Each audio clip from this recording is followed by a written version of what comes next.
Hey, I'm Anna DISCLAIM. I'm a London-based producer, audio engineer, vocalist and educator.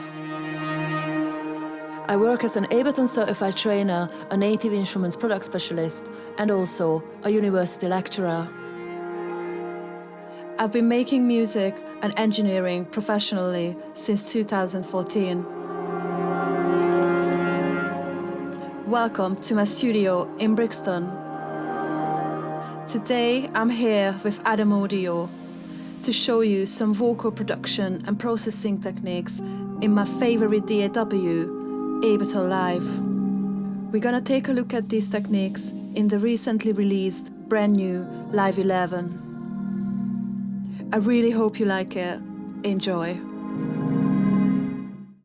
At this stage, I just finished comping the vocals. That's also a new feature in Live 11 now, which if you're interested in, I made a video about it already, so you can find the link in the description of this video below.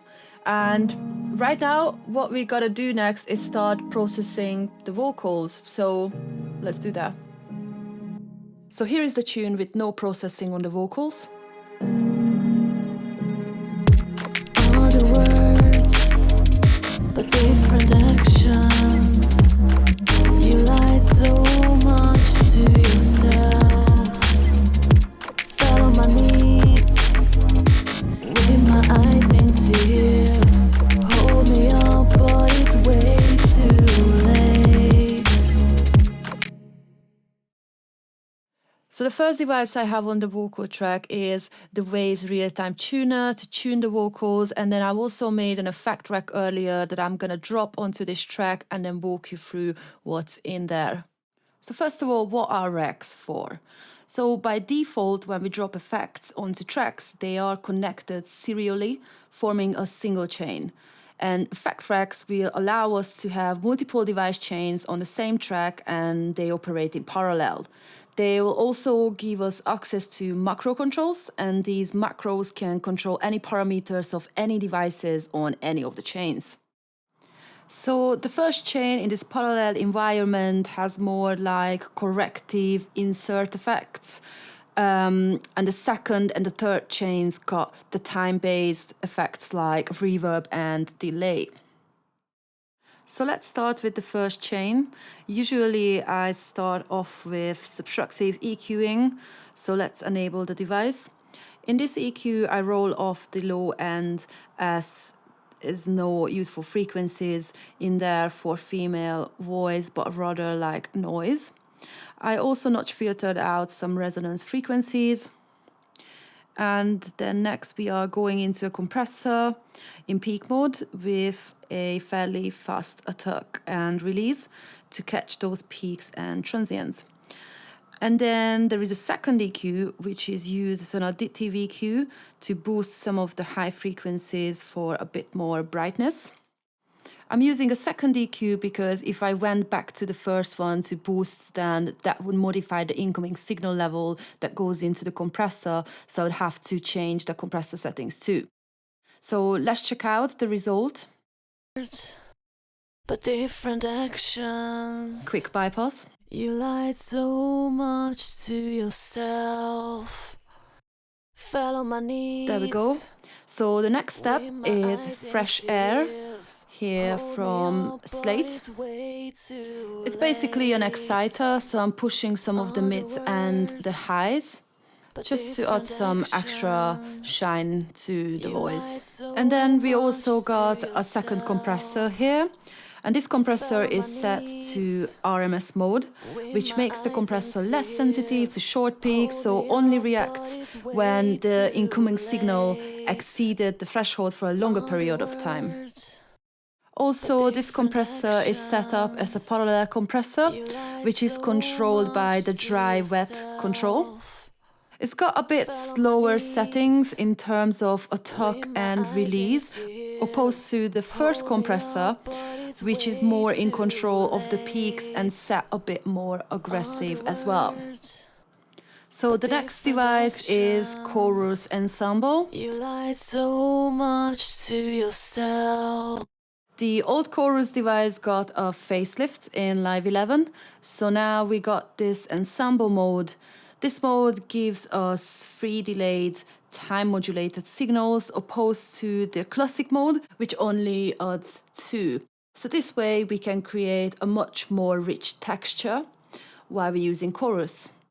I've set the amount, could be less. Different actions. You lied so much to yourself. Let's set the feedback settings. Fell on my knees. Let's add some warmth of filtering and distortion. Hold me up, but it's way too late. And that's it. All the words, let's quickly bypass what we've done so far. But different actions. You lied so much to yourself. Fell on my knees with my eyes in tears. Alright, so let's chat a bit about the macros. So as I mentioned already, macros will allow us to map any parameters of any devices on any of the chains to a macro. So we could map 2, 3, 4 different parameters to the same macro, or we can map one parameter to one macro. If we map one parameter, why is it good? It's because maybe I'm on my second chain dealing with my reverb, but then I suddenly realize I need to adjust my chorus settings. So then I would need to go back to the previous chain, go all the way to the end of the chain and set my chorus settings. So instead we can right click, control click on any of the parameters and then choose the macro that we want to map to. So now I got instant access to the chorus dry wet parameter since it's mapped to this macro. Great, so let's go into chatting about the second chain where I have hybrid reverb. Hybrid reverb is a new addition of Live 11. This device is a combination of convolution reverb and an algorithmical reverb. We have the choice to decide if we want the reverbs in serial. So the convolution side will feed into the algorithmical side, or they can be independent in parallel, or we can have one or the other. Today we're gonna use it in serial. The convolution bit is really, really cool. Obviously all these impulse responses were recorded in real places, so it sounds super nice and realistic. You can also, if you find any impulse responses on the internet yourself, then you can just chuck it in here and use your own impulse response there. So I've set the convolution size to plates and to a long whole plate. And the algorithmical side, I used the dark hole. All the words, but different I really love this shimmer algorithm. You lied so much to yourself. Fell on my knees. We can also freeze, hold me up, but it's way too late. Which can be really good for sound design, and quite honestly, this is screaming to be resampled at some point. Okay, great. So now we're gonna go and chat a bit about the chain selector. So the chain selector will allow us to control how much of each of these chains we can actually hear. All the words, but different actions. So let's start increasing the reverb. You lied so much to yourself. Fell on my knees. And now decrease the reverb. With my eyes in tears. Now for this to work, it's super important that any of these time-based effects that we use on a chain, they must be always 100% wet. It'd be also quite handy if we mapped this chain selector to a macro, so we don't always have to come to this page where we can gain access to the chain selector. I think we can agree on the fact that with the current position of the chain selector, the reverb is quite a lot and it's quite overpowering over the vocals.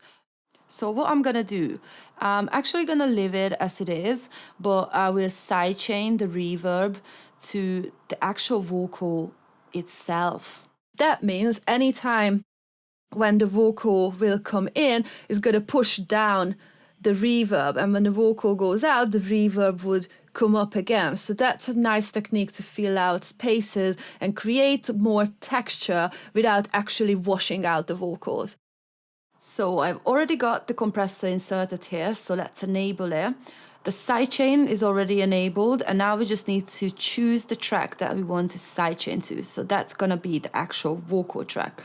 It's pretty important that we choose pre-effect, so the actual effect chains are not gonna be taken into consideration of the sidechain in the compressor. We can also audition the sidechain trigger with the little headphones button. But different actions. Without the sidechaining, You lied so much to yourself. loads of reverb. Fell on With my the sidechain, knees, with my eyes we could in totally choke the tears. reverb. Hold me up, but it's way too late. All the Okay, next up is another chain with a pretty similar story, but instead of a reverb, it's a delay. So I'm using the Echo Boy from Sound Toys, and it's set to ping pong. And they are living on two separate chains with the reverb, so I can actually have separation in between them. Otherwise, if I had the reverb and the delay on the same chain, then it's either the reverb would feed into the delay or the delay would feed into the reverb. But what the point is that the delay would get washed out either way, so it wouldn't be that present in the mix. So we got a compressor again after the delay, so let's enable it. And then again, we also gonna have to go and set up the sidechain as well. So we're gonna choose the trigger, which is the vocal track itself. Pre-effect again, and let's check it. all the words, So no but sidechaining, different actions. loads of delay. You lied so much to yourself. Now with the sidechain. Fell on my knees, with my eyes in tears. Hold me up, but it's way too late. All the words. So again, the compressor with the sidechain will allow the vocals to actually cut through, and then the delay will get a bit stronger and a bit more dominant once the vocals are not playing. Okay, so let's check what we've done so far. All the words, Bypass. but different actions. You lied so much to yourself. Fell on my knees, with my eyes Bypass in again. tears. Hold me up, but it's way Let's bring in the too music and check it in late. context now. All the So no vocal processing. but different actions. Let's bring it. You lied so much to yourself. Bypass. Fell on my knees, with my eyes in tears. Hold me up, but it's way too late. All the Great, so let's move on to some backing vocals. different actions. So much to yourself. Let's check them with the lead vocals. Different actions. You lied so much to yourself. So these backing vocals are actually two different takes on two different tracks. So if I want to edit them together, now in Live 11 we can enable track linking. So I can select both of the tracks, and then I can right click, control click, and choose link tracks. And once the tracks are actually linked, then I can apply editing to both of them in the same time without actually using, selecting one clip, holding shift and selecting another one, etc. So as you can see, I can move the clips on the timeline, I can trim them together, I can apply fades, all in the same time to the linked tracks and the clips in the linked tracks. Now I'm also going to go ahead and create a new layer of the actual lead vocal. So I duplicated the lead vocal track, and now I'm going to go ahead and disable the reverb and the delay because I don't need them on this second layer.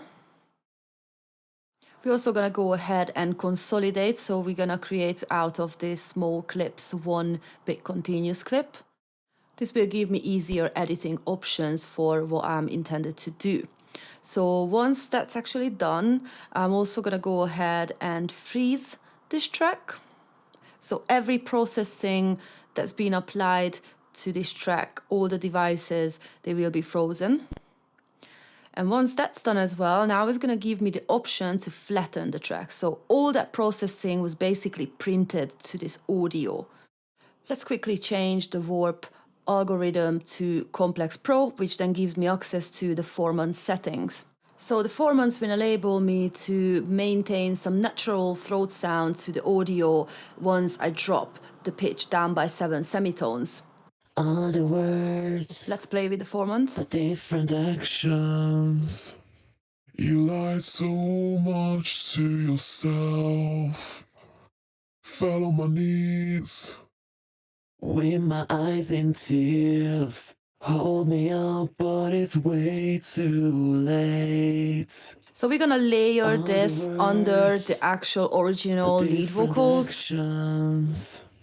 You lied so much to yourself. But first, let's send it to my main return track, which got some reverb on it. With my eyes in tears, hold me up, but it's way too late. Now let's layer it. Other words, but different actions. Let's just lower the volume. So much to yourself. And let's bring in the music. With my eyes in tears, hold me up, but it's way too late. Other words, but different actions. You lied so much to yourself. The chorus bit of the tune is leading into a switch drop where the pattern of the drums really changes. So we could come up with something a bit more dynamic to that bit. So I was thinking to create some vocal chops and sequence them and process them differently. Let's check out the build up and the second drop.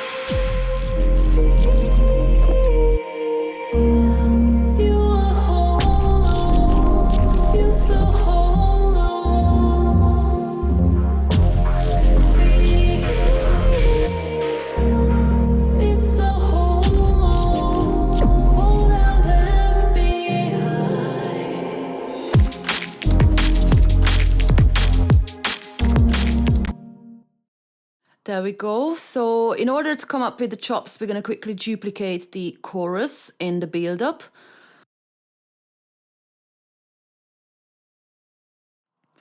And again, I'm going to take off the reverb and the delay chains. So let's mute them. And again, I'm going to freeze the track.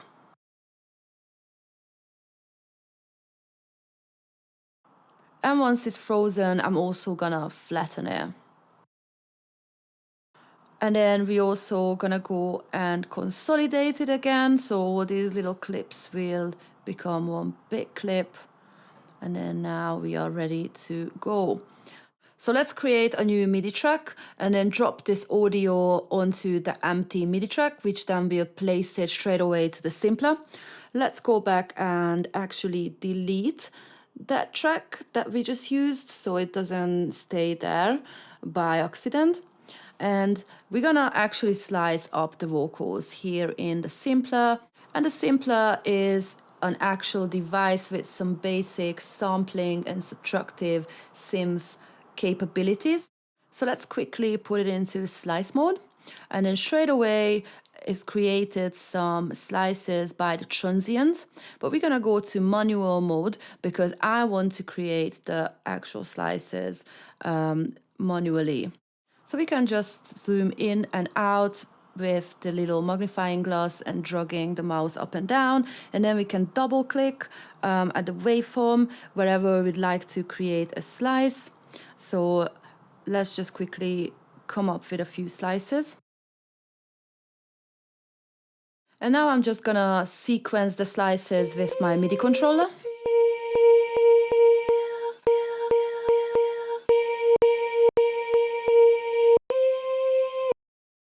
So I'm just gonna go and finish up the slicing. So I'll see you in a bit. All right, so we got the slices now fully of the audio. And now I'm gonna right click, control click on the waveform and then choose slice to drum rack. And what this enables me is to actually have all these slices on each cells and on each chains living in their own individual Simpler. So all the controls that I have in Simpler, now I can apply them individually, separately, differently for each slices. So for example, I can fade, I can add filtering, I could apply modulation and shape the envelopes, and I can also transpose the slices separately, independently. And I will also be able to add different effects to each of the slices if I wanted to. So the next step will be is that I've created a MIDI clip. And then now we're going to be able to sequence these slices on the piano roll. So you could use a MIDI keyboard, like I showed a second ago, but we're just going to use the mouse to actually punch some of the slices in to the MIDI editor. Okay, so let's give this a go.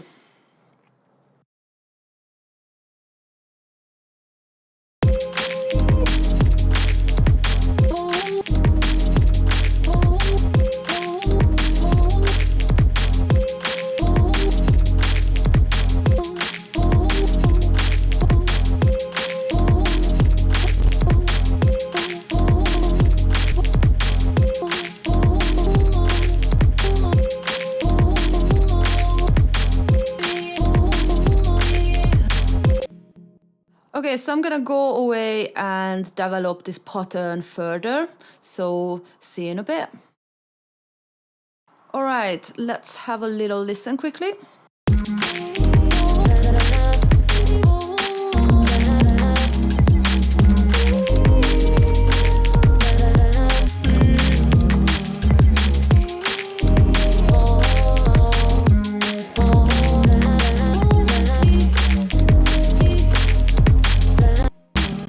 Let's take a look at some of the slices. So for example, this one, as we can see in a second, I've actually transposed this slice by 7 semitones, and then a couple more I transposed up by 12 semitones, just to kind of add a little different flavor and a bit of spice to this chopped up sequence, really. And also, I've created an effect track specifically for the slices earlier, so I'm going to walk you through that as well. So the first thing I've got here is the phaser flanger, which also had a facelift in Live 11. So now it's got this doubler option. So let's quickly set this up.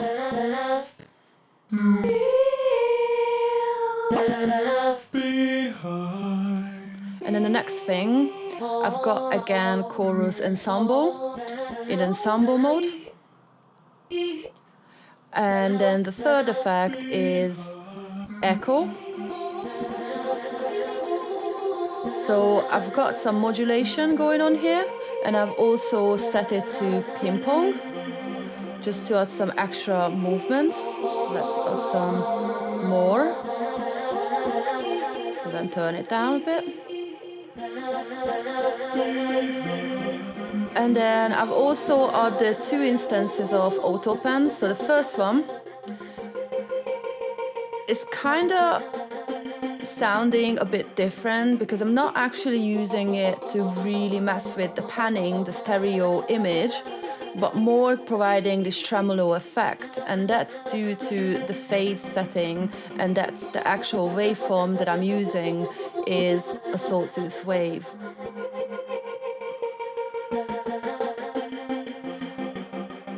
And on the second auto pan, I've actually modulated the panning in a way that it's actually moving the audio between the left and the right side in a more noticeable way by a sine wave. And then at the end I've got a limiter just to highlight the effects.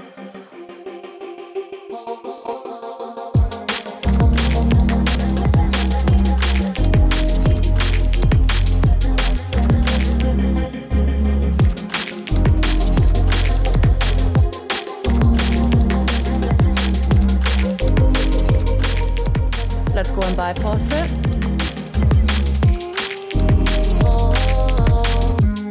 And then put it back on.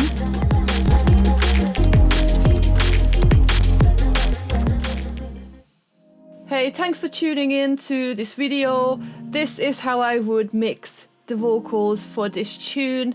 I really hope you found some useful techniques that you can apply for your production, and I've got you inspired. I'll see you next time.